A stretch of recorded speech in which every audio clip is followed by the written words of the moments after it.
In today's video, we're going to be showing you how to fix your 9-volt power cable for your Lego 9-volt trains.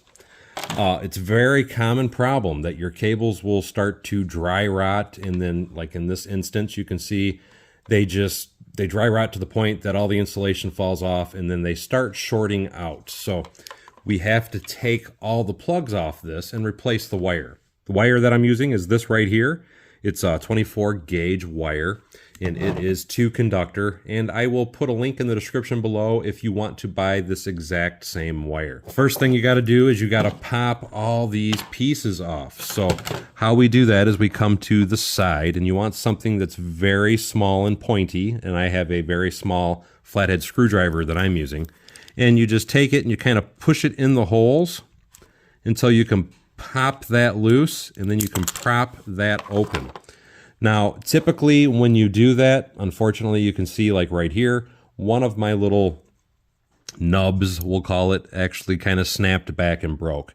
That's okay. That's typical because once you get the wire inside of this, it is still going to fit and hold just fine. So expect that to happen. As long as you don't break them all, you should be okay. Even if you broke them all, you should still be okay. You'll just have to physically glue this piece back onto this part. Anyway, once you get those popped off on both of these clips here, there's a little red retainer that you got to remove on top of that as well. And you're going to be using a Phillips head screwdriver to remove that screw. Once you get the screw fully loosened, it should fall out. Just make sure you set it aside because it is easily lost. But then you can just take the wire and kind of give it a gentle pull, and it will pull this little red stopper out so you can remove the wire. And you have to do that on both of these items. Looking at this clip before we start trying to insert our wire, this one actually looks pretty good, but you may have to take a small pair of needle nose and kind of squeeze those back into shape. And you might even want to take and squeeze this back together just slightly, so that way it gives it a little more bite onto the wire.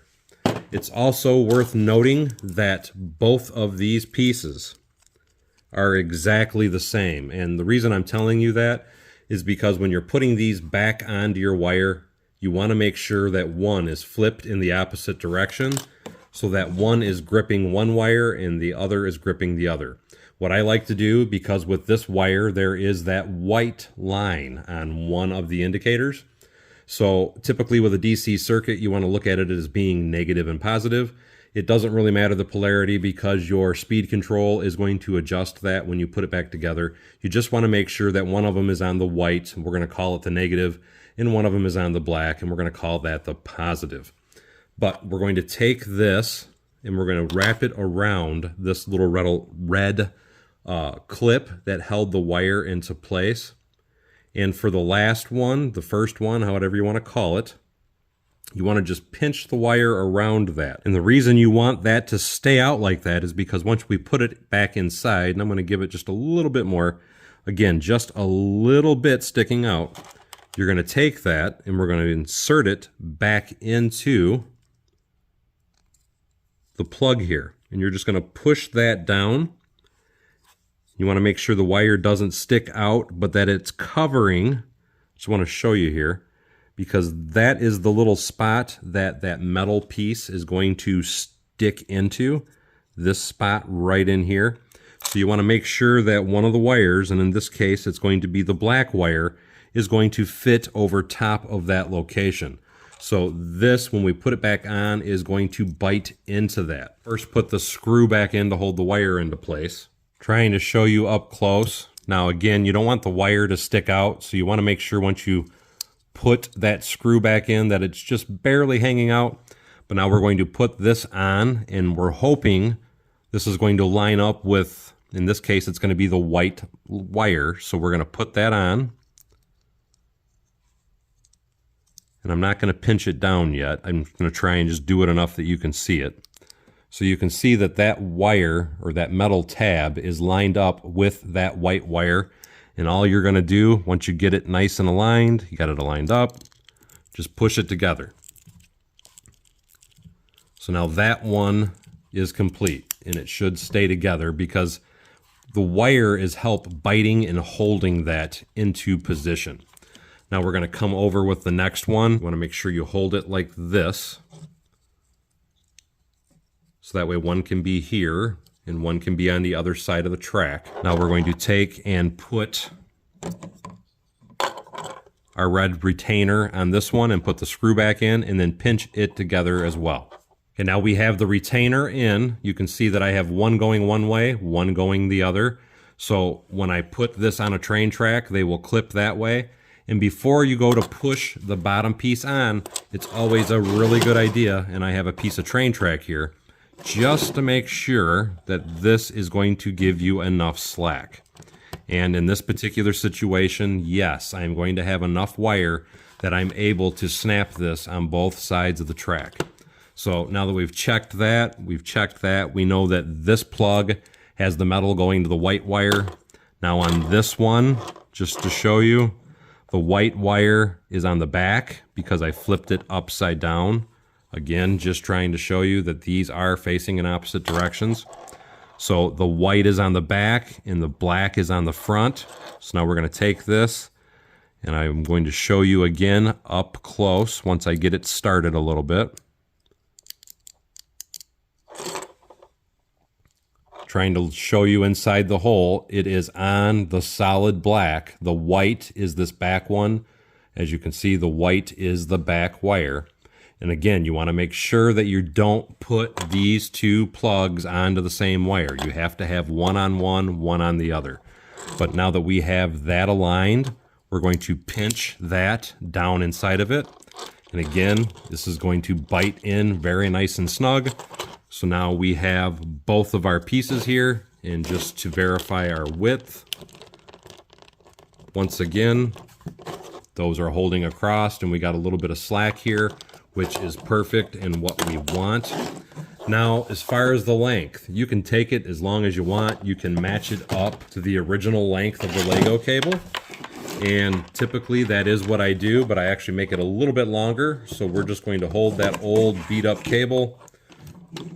We're going to stretch this out as long as that cable is, all the way out to the plug itself. And now I'm going to cut that piece off. Now with that piece cut off, because this is all good and ready, we want to just test it. And that's just me making sure that I didn't mess anything up before I pull the other plug off. Because this plug, when you go to pull it off, you can typically damage it. Even if you don't damage it, you don't want to remove it too many times. So let's just verify that we have good connectivity. To do this, I got my fluke meter and I got it on ohms, which is also the same spot that you use it to test for not polarity, but for continuity. There we go. Now with your sound on, you should hear a beep, or unless you're like me and you had the sound turned off, but that lets you know that you have continuity. You're going to take your wire, and I just stripped a little bit off the end. We're going to hold it on one and make sure we have continuity to one of these plugs. Oop, it was that one. So we got continuity on that plug, and we should not have continuity on this one. And we don't. But now, when we put it on this other wire, if I can get it to hold there, and I think I just flipped it to the wrong one. Okay, there we go. So now we're on the white one. The white one was the last one. We have continuity. And again, we're going to check over here. We do not have continuity. Now we can cut that little bit off, and we're going to pop this plug apart. This plug is the worst part of the project. The only way I know to do it, I have tried to push these in with my flathead, and it just does not want to cooperate.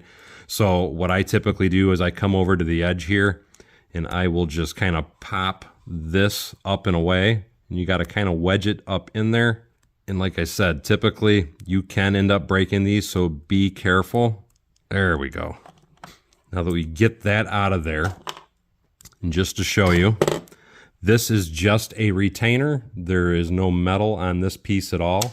This part is strictly there to insert and hold the wire into place. And it doesn't matter which way it goes back in. So because we pried on this side, when we put it back together, that's the side we're going to put to the inside, so that way we know we have a good side on this in case we ever have to repair it.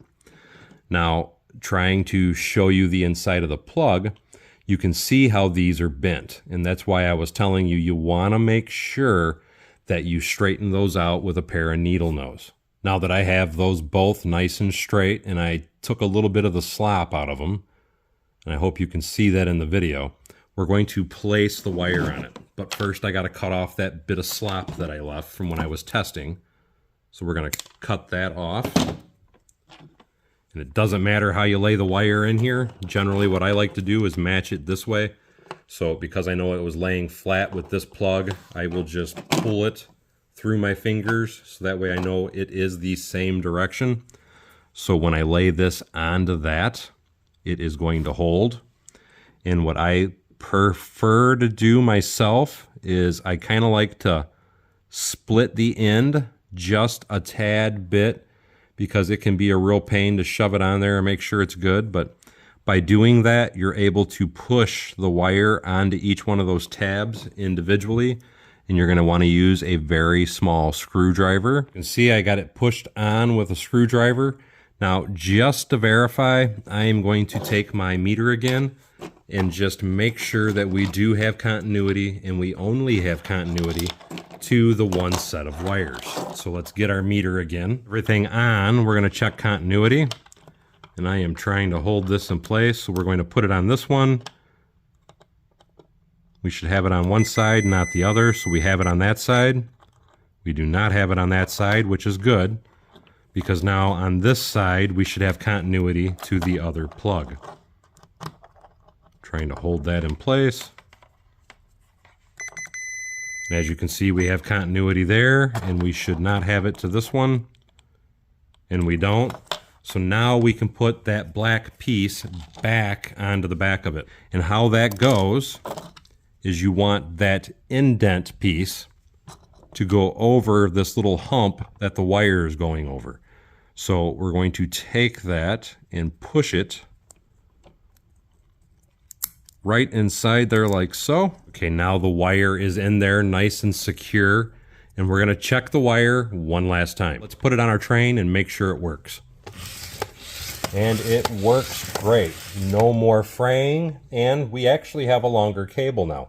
And again, you could make this cable even longer if you wanted to. This repair takes about 20 minutes, or at least it takes me about 20 minutes. So hopefully it goes just as quickly for you, and now you don't have to worry about any more of those frayed cables. Hopefully we'll see you next time on Bevins Bricks.